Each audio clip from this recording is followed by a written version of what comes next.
Hello students, welcome to decipher dynamics. Current affairs के show में आज हम प्रेस इंफॉर्मेशन ब्यूरो के दिसंबर 2020 के कुछ न्यूज़ लेते हैं। हम आज मिनिस्ट्री ऑफ एनवायरनमेंट, फॉरेस्ट और क्लाइमेट चेंज को ले रहे हैं। Status of leopard report publish हुई है। इस रिपोर्ट के अकॉर्डिंग 2014 के कंपैरिजन में 2018 में 60 से 65% लेपर्ड की पॉपुलेशन इंक्रीज हुई है। 2018 तक 12,000 प्लस लेपर्ड्स इंडिया में हो चुके हैं। स्टेट्स की बात करें तो मध्य प्रदेश नंबर 1 पर है, सेकंड नंबर पर कर्नाटका एंड थर्ड नंबर पर महाराष्ट्र है। आइए कुछ बेसिक फैक्ट्स देखते हैं। लेपर्ड की बात करें तो IUCN की रेड डेटा लिस्ट में वल्नरेबल कैटेगरी में है। यूपीएससी प्रीलिम्स में कई बार कुछ ऐसे स्टेटमेंट आ जाते हैं जहां पर स्टूडेंट्स कंफ्यूज हो जाते हैं। सो IUCN और IUCN रेड डेटा लिस्ट दोनों अलग हैं। IUCN पेरेंट ऑर्गेनाइजेशन है रेड डेटा लिस्ट का। IUCN 1948 में बना, जिसका हेडक्वार्टर स्विट्जरलैंड में है, और IUCN रेड डेटा लिस्ट 1964 में बना, जिसका हेडक्वार्टर यूके में। ये कुछ फैक्ट्स साथ में आप याद करते चलिए। आगे हम देखते हैं, जो ये रिपोर्ट आई है ये अलग से सेंसस नहीं हुआ है, टाइगर सेंसस के साथ में ही लेपर्ड की पॉपुलेशन मेजर की गई है। सो भारत में टोटल 5 लैंडस्केप है, जिसमें सबसे ज्यादा central India and eastern Ghats range में 8,000 प्लस लेपर्ड है। आप मैप में लैंडस्केप को एक बार देखिए।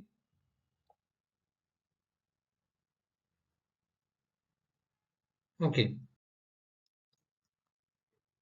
पूरी रिपोर्ट में कुछ टर्मिनोलॉजीज यूज हुई है, कुछ ऑर्गेनाइजेशन और कुछ एक्ट्स आए हैं जो हम देखते हैं। IUCN रेड डेटा लिस्ट हम देख चुके हैं। लेपर्ड का स्टेटस वल्नरेबल है। साथ में वाइल्ड लाइफ प्रोटेक्शन एक्ट 1972 में शेड्यूल 1 में इसको रखा गया है। Convention on international trade off endangered species of wild flora and fauna के अपेंडिक्स 1 में रखा गया है। NTCA और NBW ये क्या है? National tiger conservation authority and national board for wild life. NTCA के चेयरमैन मिनिस्टर ऑफ एनवायरनमेंट होते हैं और NBW के चेयरमैन प्राइम मिनिस्टर होते हैं। कुछ एक्स्ट्रा पॉइंट यहाँ पर है। स्नो लेपर्ड और क्लाउडेड लेपर्ड, इनको सेंसस में काउंट नहीं किया गया है।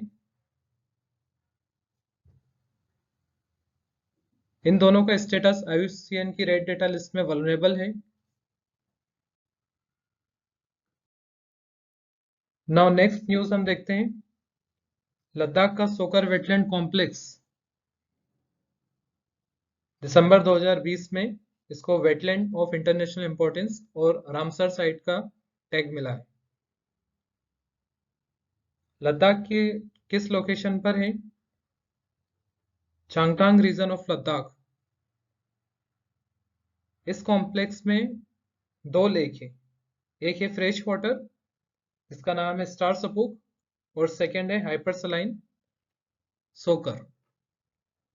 इंडिया में एट प्रेजेंट, आज की डेट में जब मैं वीडियो अपलोड कर रहा हूँ, 46 रामसर साइट्स है। आने वाली स्लाइड्स में आप उनको देख सकते हैं। ये देखिए सोकर की लोकेशन।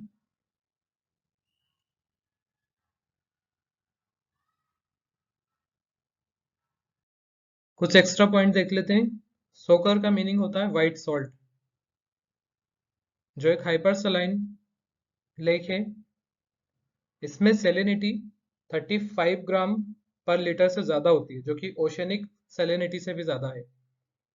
जितनी सेलेनिटी ज्यादा होगी उतनी फ्लोटिंग कैपेबिलिटी ज्यादा होगी। एग्जाम्पल हम देखें, डेड सी जो कि इजराइल में है, उसमें सेलेनिटी 250 ग्राम पर लीटर है। वेटलैंड्स की डेफिनेशन यहाँ पर दी गई है। प्रीलिम्स पॉइंट ऑफ व्यू से आपको 2 पॉइंट यहाँ पर याद रखना है, नेचुरल और आर्टिफिशियल हो, और second including area of marine water and depth of which at low tides does not exceed 6 meters। इसके आगे जो भी इसमें डेफिनेशन दी है, low tides, low tide line, ये हम कोस्टल रेगुलेशन जोन में कवर करेंगे। कन्वेंशन के बारे में कुछ जान लेते हैं। एक इंटर गवर्नमेंटल ट्रीटी है, ईरानियन सिटी ऑफ रामसार 1971 में अडॉप्ट हुआ था and came into force in 1975। Bharat की बात करें तो the convention entered into force in India on February 1, 1982। जैसा कि हमने प्रीवियस स्लाइड्स में देखा कि अब 46 रामसर साइट्स है इंडिया में जो 10 लाख हेक्टेयर से ज्यादा कवर करते हैं।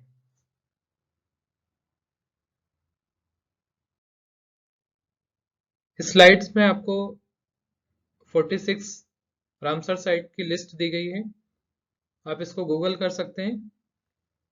और एक ब्लैंक मैप पर अभी जो करंट में न्यूज में रही है पिछले 1 से 2 साल में, उनकी लोकेशन आप मैप में रखिए।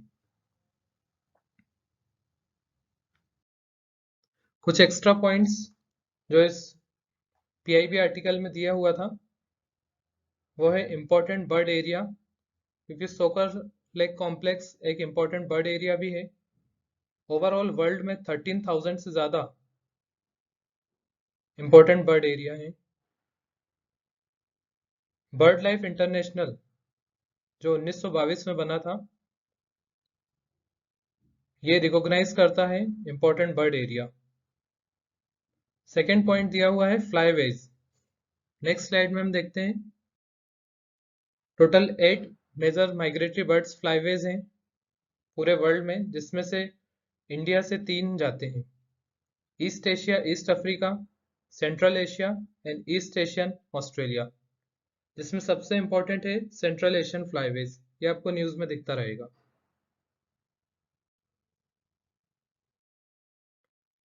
कुछ और डेटा दिया हुआ है प्रीलिम्स के लिए इंपॉर्टेंट है। India has nearly 4.6% of its land as wetland covering an area of 15 million hectares and has 46 sites designated at wetland of international importance और रामसर साइट्स हम देख चुके हैं। तो वेटलैंड्स ओवरऑल इंडिया में 15 मिलियन हेक्टेयर से ज्यादा है, और रामसर साइट का हमने देखा था प्रीवियस स्लाइड्स में 10 लाख हेक्टेयर से ज्यादा है। वेटलैंड्स के कॉन्सेप्ट क्यों इंपॉर्टेंट है इस बार? 2021 में 50th एनिवर्सरी बनाई गई है रामसर कन्वेंशन की। हर साल 2 फरवरी को वर्ल्ड वेटलैंड डे बनाया जाता है। रामसर सिटी ईरान के नॉर्थ में सिचुएटेड है, कैस्पियन सी को टच करती है, ये आप मैप में देख सकते हैं। नेक्स्ट न्यूज है ब्लू फ्लैग सर्टिफिकेशन की। इंडिया के दिसंबर 2020 में इंडिया के 8 बीच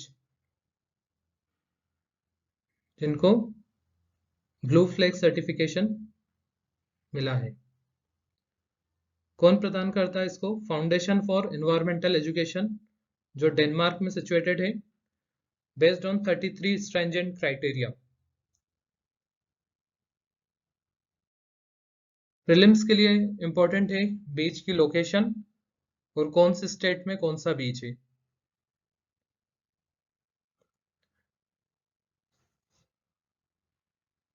और अदर फैक्ट्स हम स्टैटिक पोर्शन में कवर करेंगे। ब्लू फ्लैग सर्टिफिकेशन के लिए 4 इंपॉर्टेंट कैटेगरी हैं: environmental education and information, water quality, environmental management and safety devices. ये मैप दिया हुआ है, आप इसमें 8 बीच देख सकते हैं जिनको ब्लू फ्लैग सर्टिफाइड करा गया है। अभी सितंबर 2021 में अपडेट हुआ है ये, तो मैंने यहाँ पर ऐड कर दिया इसे। 2 नए बीच को ब्लू फ्लैग सर्टिफिकेशन मिला है, Kovalam in Tamil Nadu and Eden in Puducherry beaches.